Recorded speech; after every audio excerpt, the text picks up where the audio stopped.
రైల్వేని పరిరక్షించుకోవాలి, అదేవిధంగా ప్రైవేటీకరణని ఆపాలి, కార్మికులకి ప్రయాణికులకి భద్రత కల్పించాలి. కేంద్ర ప్రభుత్వం రైల్వే రంగాన్ని కాపాడే విధంగా బడ్జెట్ కేటాయింపులు చేయాలి. ఏదైతే సెంట్రల్ గవర్నమెంట్ ఉద్యోగుల్లో భాగంగా 8వ పే స్కేల్స్ దాన్ని వెంటనే షెడ్యూల్ ప్రకటించాలి. ఈ రకంగా ప్రధానమైన డిమాండ్ల కోసం దేశవ్యాప్తంగా CITU అఖిల భారత కమిటీ నిన్న ఈరోజు మే 5, 6 తారీఖుల్లో దేశవ్యాప్తంగా రైల్వే స్టేషన్ల వద్ద నిరసన కార్యక్రమాలకు పిలుపునిచ్చింది. అందులో భాగంగా ఈరోజు ఇక్కడ నాంపల్లి రైల్వే స్టేషన్ దగ్గర నిరసన కార్యక్రమం చేపడతా ఉన్నాం. రైల్వే రంగ సీనియర్ నాయకుడు శివకుమార్ గారు కూడా ఇందులో పాల్గొన్నారు. మనందరికీ తెలుసు, ఇటీవల కాలంలో వరుసగా యాక్సిడెంట్లు జరుగుతూ ఉన్నాయి.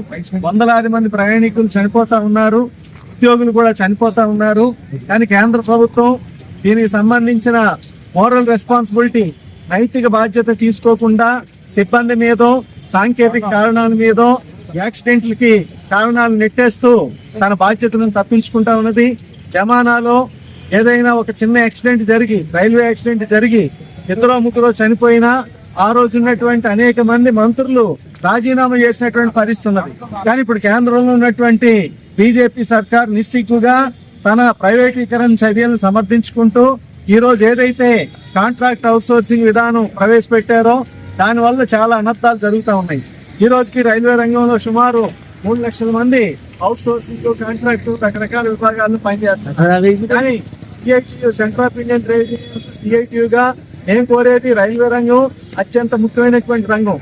రోజుకి 2.5 కోట్ల మంది ప్రయాణికుల్ని దేశవ్యాప్తంగా ప్రయాణాలకి సౌకర్యవంతంగా ఉన్నటువంటి పేదల యొక్క, గరీబోళ్ల యొక్క సాధనం రైల్వే రంగం. కానీ ఇట్లాంటి రైల్వే రంగాన్ని ఈరోజు రకరకాల పేర్లతో సూపర్ ఫాస్ట్ రైలు పోయాయి, వందే భారత్లు వచ్చినాయి, ప్రయాణ ఛార్జీలు కూడా అడ్డగోలుగా పెంచినటువంటి పరిస్థితి ఉన్నది. హైదరాబాద్ నుండి విజయవాడ, విశాఖపట్నం వెళ్ళాలంటే 1,200 రూపాయలతో సెకండ్ క్లాస్, థర్డ్ క్లాసు ఇతర ట్రైన్లు ఉన్నాయి. కానీ దాన్ని తలదన్నే రీతిలో 2,400 రూపాయలు వందే భారత్ రైళ్లు ఆ రకంగా ఛార్జీలు వసూలు చేస్తున్నటువంటి పరిస్థితి ఉన్నది. సాధారణ ప్రయాణికులకి స్లీపర్ కోచ్లు పెట్టుకున్నటువంటి స్థితి లేదు. అందుకని సాధారణ ప్రయాణికులకు అవకాశం కల్పించాలి. అంబానీ, అదానీ కాదు, ఎలాంటి ప్రైవేట్, కార్పొరేట్ సంస్థలకు కూడా రైల్వే రంగాన్ని అప్పగించొద్దని చెప్పి ఈరోజు CITU డిమాండ్ చేస్తా ఉన్నది.